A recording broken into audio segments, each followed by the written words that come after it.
আসসালামু আলাইকুম প্রিয় শিক্ষার্থী বন্ধুরা। ঢাকা বোর্ড 17 একটা উপাত্ত দেখতেছি। এর মধ্যে সৃজনশীল প্রশ্ন।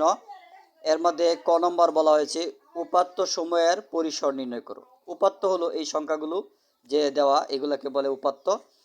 এই উপাত্ত থেকে তোমার পরিসর নির্ণয় করতে হলে প্রথমে তোমার ক নম্বর লিখে প্রদত্ত উপাত্তের সর্বনিম্ন নাম্বার, অর্থাৎ এখানে যত নাম্বার আছে সবচেয়ে ছোট যে সংখ্যাটা এটাকে হলো সর্বনিম্ন নাম্বার।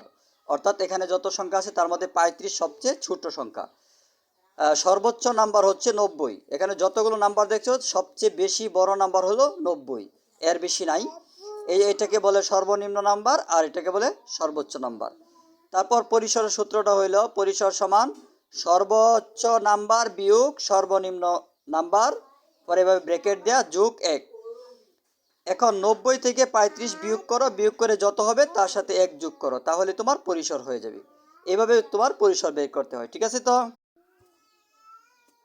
আসসালামু আলাইকুম প্রিয় শিক্ষার্থী বন্ধুরা। ঢাকা বোর্ড 17 একটা উপাত্ত দেখতেছি। এর মধ্যে সৃজনশীল প্রশ্ন।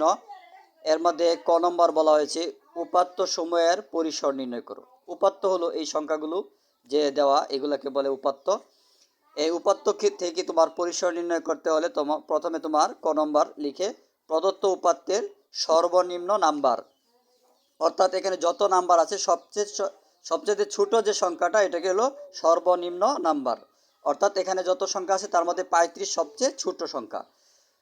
সর্বোচ্চ নাম্বার হচ্ছে 90। এখানে যতগুলো নাম্বার দেখছো সবচেয়ে বেশি বড় নাম্বার হলো 90, এর বেশি নাই। এটাকে বলে সর্বনিম্ন নাম্বার আর এটাকে বলে সর্বোচ্চ নাম্বার। তারপর পরিসরের সূত্রটা হইল পরিসর সমান সর্বোচ্চ নাম্বার বিয়োগ সর্বনিম্ন নাম্বার, পরে এভাবে ব্র্যাকেট দেয়া যোগ 1। এখন 90 থেকে 35 বিয়োগ করো, বিয়োগ করে যত হবে তার সাথে 1 যোগ করো, তাহলে তোমার পরিসর হয়ে যাবে।